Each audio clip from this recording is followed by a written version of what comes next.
It is a beautiful Wednesday morning, and we say to you this morning, no matter what the weather is like in your area, always bring your own sunshine. My name is Aina Raisa Koyo, alongside the queen of everything, and this is your favorite current affairs entertainment show, Smell the Coffee. All you have to do is sit back, relax, and let us entertain you. Hey! Hey, girl! What's happening? Oh, no, everything's popping, you know. All's good, all is good. How's your side? I know I'm well, man. I'm fabulous. Birthday week, what? A birthday week. That's what we are on currently. But listen, I want to find out from you, if you had 1 month to live, what would you be doing in that 1 month? Oh, okay. So there's something that I love by Memento Mori. So this is something that I've always been thinking, you know, that artistic reminder of the inevitability of death. So what would I be doing? Oh, definitely, you know, preach the gospel of the truth. Only 1 month left. Only when you have 1 month left. No, I've been doing it, so I'll continue. But I think there would be an urgency, you know, to preach the gospel of truth, and also just spend time with family and friends, you know, and pour into people and allow people to pour into me. Not even traveling? You won't travel? And no, not so much. Really? Oh, and I know where's the money. I don't even, where would I get the money that Take time? out all your savings. Those who claim to love you must bury you. Oh, take out everything. Makes sense. And also go to orphanages, spend time, you know, invest, spend time with the little kids. I think I'm going to have a wholesome experience in that 1 month. I'm not going to grieve the fact that I'm going, because I think that would just be a wholesome experience. Yeah, you were here, you lived, you had fun, you loved. Definitely. So it's time to go. You are like... Also something that I love by, you know, live full and die empty. Give it all That's here. why I'm saying empty the bank account. All right. All right. How would you spend your life your last month? I would travel. But most importantly, I think I would spend that time writing letters of gratitude to everyone that I love, so that, you know, in my absence, they still have some sort of memory. They still have like a reminder that I was here. Also, and making the letter with your favorite scent, so that whenever they read it, they can smell it. That would be so sweet. I think I'll do that. Yeah, no. Yeah. Will you also leave a letter to me? I'll leave you a letter. How about crying and screw.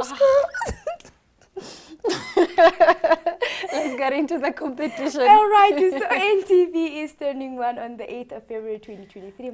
And to celebrate this, we are giving away a DSTV Explorer, DSTV Dish Kit, GoTV decoders, as well as a 3,000 Namibian dollar shopping voucher from the Foschini Group. All you have to do is scan the QR code in the printed ads in the Republican, Namibian Sun, as well as the Algemene Zeitung, and also answer the question that is provided. We want to say a big thank you to our sponsors, GoTV Namibia, DSTV Namibia, and the Foschini Group. Now, remember that competition closes on the 6th of February. So please do take part, and you would win these amazing prizes. And on that note, we'll be right back after the short commercial break with the news.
Now, in our first news story, a negative experience at a clinic has motivated as a way to teenager who got 3 distinctions in the matric exams to pursue a career in nursing so he can help people. Now, this comes after he narrated his experience at a hospital where he got sick and then his mother took him to the clinic, and he didn't get help from any doctors or any nurses, and he was very sick. So his mom took him back home, Aina, and then she tended to him. Now that prompted him into, motivated him into pursuing a career into nursing. What do you think about the story? I think that is very sweet. It also just says that you can find inspiration anywhere, even in the depth of fear or disappointment. You can still find inspiration, you can still find courage and be bold and decide to do something for other people.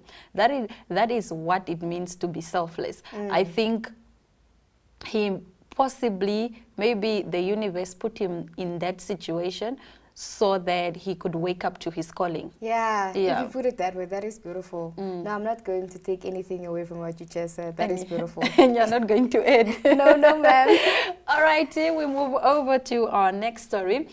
A legal fight has been scheduled for Friday in which the city of Windhoek is demanding that the city police boss Abraham Kanime pay back all monies he got since May 2020 via salaries, 13th check, car and monthly house allowances emanating from his legal appointment. This man is over 60, I think. I think, to be honest, I think it's an unfair call. Okay, we are not taking away from the fact that he was allegedly illegally appointed, but then who appointed him? He didn't appoint himself, so how are you going to say he must pay back all the monies he's been receiving ever since May 2020?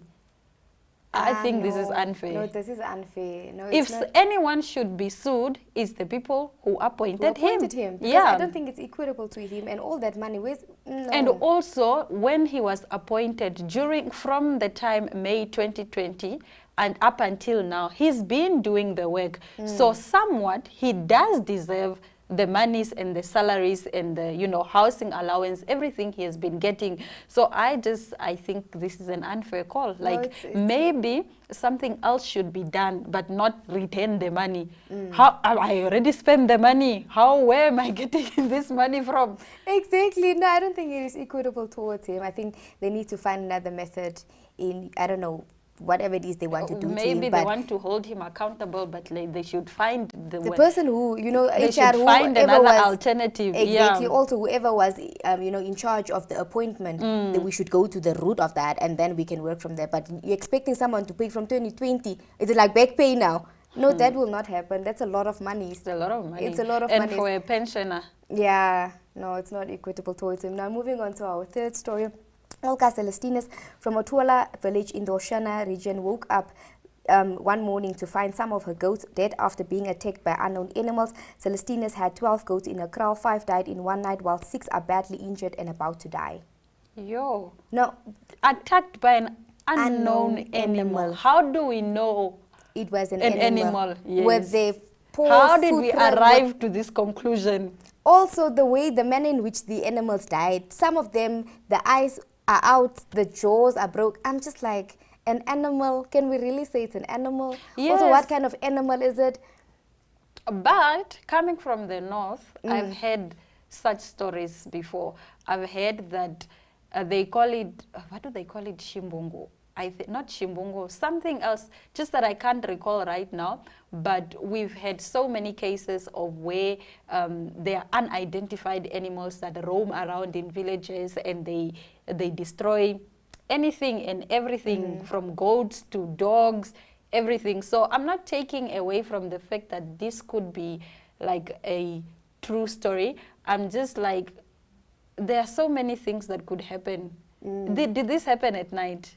Yes, because she woke up in the morning and then she found out, like, these animals are dead. Some of them are badly injured. Some of them don't have eyes. The others' jaws are broken. It could be anything. It could be an animal. It could be human beings. It could just be about anything. It could be anything. Yeah, but it's such a sad story, especially, for someone who's into agriculture, and then this happens, it's like a backlash. It's like, putting yourself back like a few years and back. Those are a lot of goats. Those are a lot of goats. And you know how much you can make from a goat in December when everyone is getting married, people are porting, family day. People sell goats for 2.5 in the north. Imagine now you calculate, not that she was willing to sell them, but if you just calculate the profit that she would have made possibly by December, that's a lot of money. It's quite sad. Now we move over to our next story. Justice Minister Yvonne Dawson has refused to directly answer questions about her rumored same-sex marriage in South Africa last year amid discontent with the LGBTQI community on the lack of transformation regarding the country's law to help them marry locally. What do you think? I think we need to understand Namibia is such a conservative country, and it would be unfair if people attack her because it doesn't take one entity, one party to bring about change or to bring about legislative change, because she needs like enormous support, from people, from the public, The fight should be in parliament, exactly, not on her. Exactly. So it would be unfair towards her if people try to come at her because she doesn't make these decisions, It's like these laws should be passed into parliament. The laws were already there before she came into position. Exactly. So I don't think that she has the sole power to bring about legislative changes, So I don't think that it is fair if people have to attack her or if, And also just to add on that, I think the minister is entitled to a private life, Yes, she's the Minister of Justice, but just because she's the Minister of Justice, she cannot solely shed light on matters of the LGBTQ community and neglect all the other law pertaining issues that we are facing in the country. Like, I think she has done enough to be partial, I think, and, deliver a, what do we call it, a lawful society for all of us. I think that her private life should be left private, and she does not owe any one of us an explanation as to why she decided to go marry in South Africa. That's her business. That is not office mandate. But also, again, had she now, brought about these changes or, she pushed it in parliament, then other people would have argued and said, no, it's because she's from the LGBTQ community, now she's trying to push an agenda. It's like people need to make up what is it that they want. Because if she had to move in this one direction, naysayers and all these other negative words would have come. If she had moved in another direction, so it's like you are never on the right side in life. You'd always, receive some backlash from people. But the only issue that I had, it's not an issue, it's just a concern. When issues come up in the media and you don't comment, they say that a no comment is a confirmation. You sort of allow people to run their own narrative. You sort of allow people to control your own narrative. So I don't know, but kudos to her for not commenting. I think it's personal. Like you said, let her personal life be that personal. Now, after the break, we will return with our guest segment. Stay with us.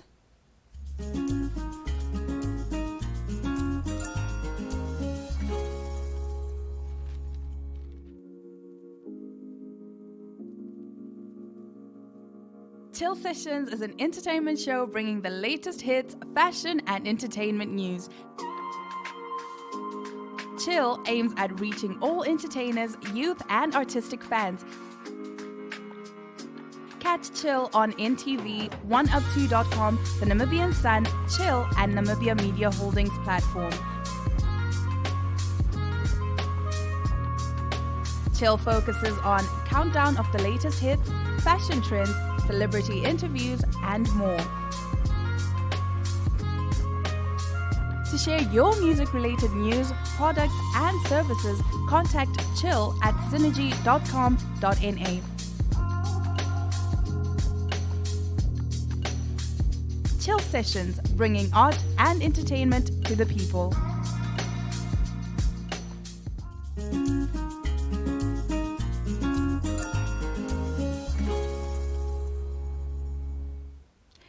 we visited the robot school and talk about why digital skill is important for children to learn from a young age. Let's have a look.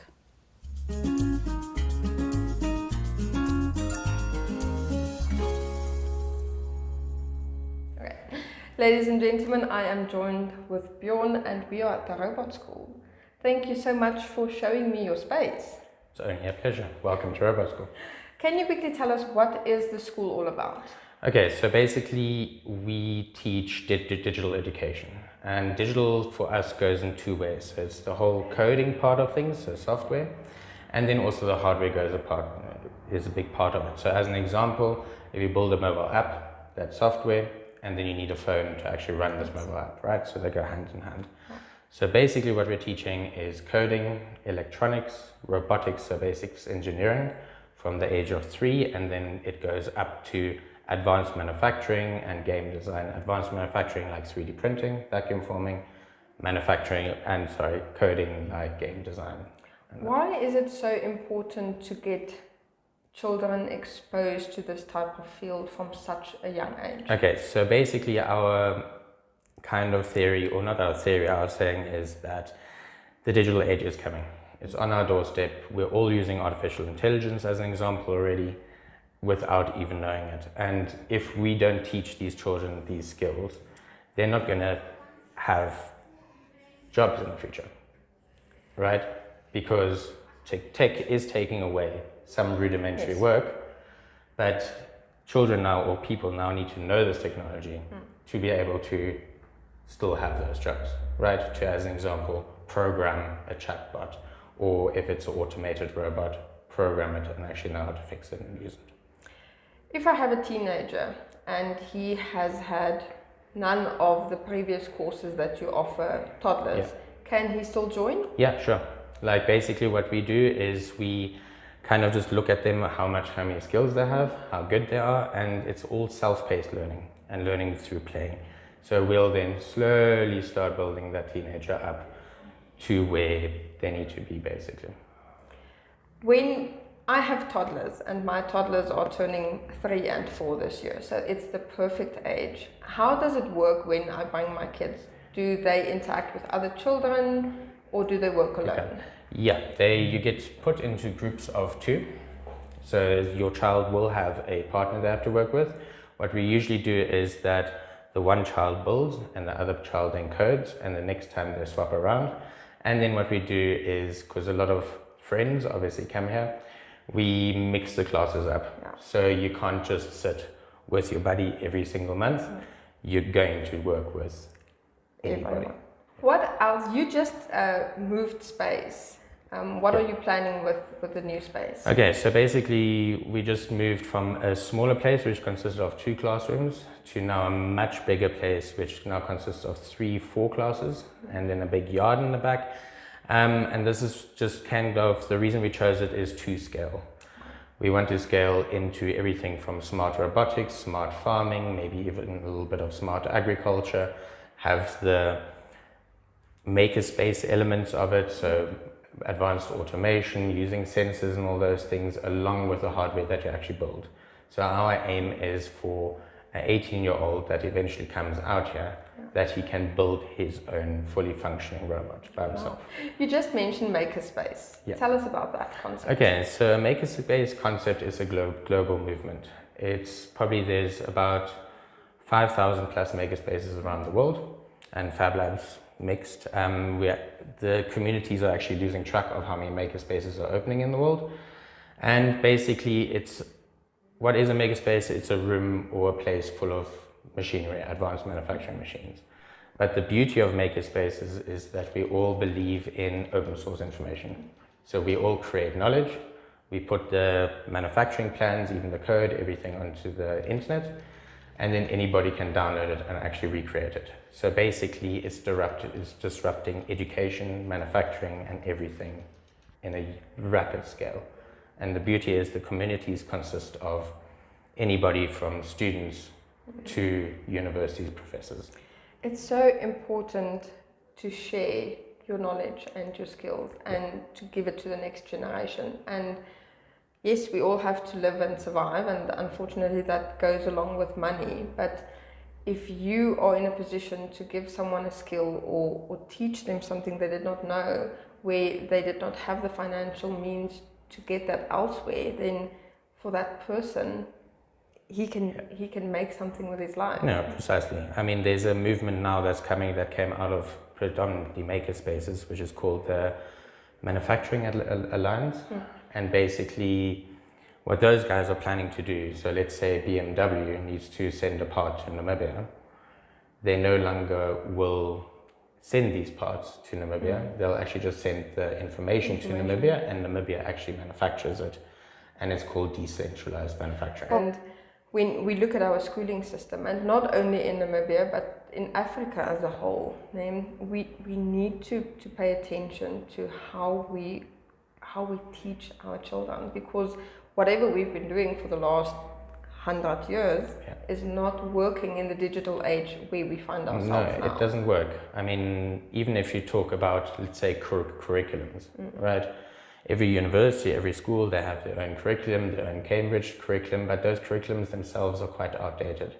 And to get these curriculums approved, as an example, takes a very long time. Much longer than the digital age is moving. Yes. Right? I mean, let's think about cell phones.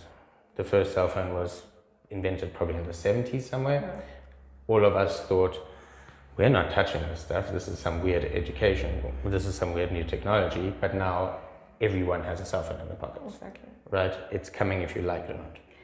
Bjorn, thank you so much for your time. Okay, pleasure. Good luck and congratulations on your new space. And I will be enrolling my kids very soon. Awesome. Thank you very much. Ladies and gentlemen, we will be back shortly.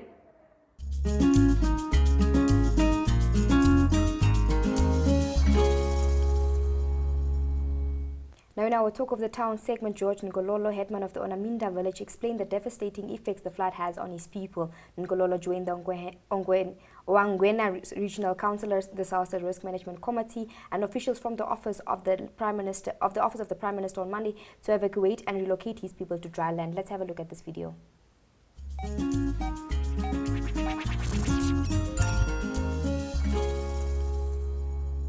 Well, I'm George Ngololo, the president of Onaminda village, or where you are at this point in time.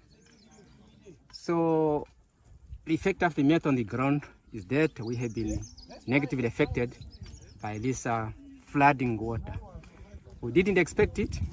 We have only seen it unexpectedly, although we have heard that there is a flooding somewhere there, far away, coming, but didn't expect it to come the way it has come. All of a sudden, it's just a come, and we couldn't do anything. It has affected many people. Around about 16 to 20 houses has been negatively affected. And me, as the headman, I'm the one who has been negatively affected first before the others. A big part of my land has been adversely affected. So I've got only a little part of my land which I can probably survive, and it won't suffice me. I won't get anything from that because it's too little. So we are just only depending upon the government. Maybe it's gonna help us with something it can or what it has. Otherwise, we're gonna suffer unless we get something from the government. So one thing I would like to say, to bring to the attention, to the people of my village, is that we should not panic. We should not be afraid. We should not spread the rumors, but we have to speak the truth, because the truth prevails. The truth sets free the people. The rumors don't set the people free. So let us base on the fact which is on the ground. So to be honest, me as the headman of this land where we are, I don't sleep well because my land was plowed, and unfortunately it is giving me a huge pain and a headache because of this flood. I would only like to express my sincere thanks to the government to have responded to this disaster, because if it wasn't the government, everything would have gone worse.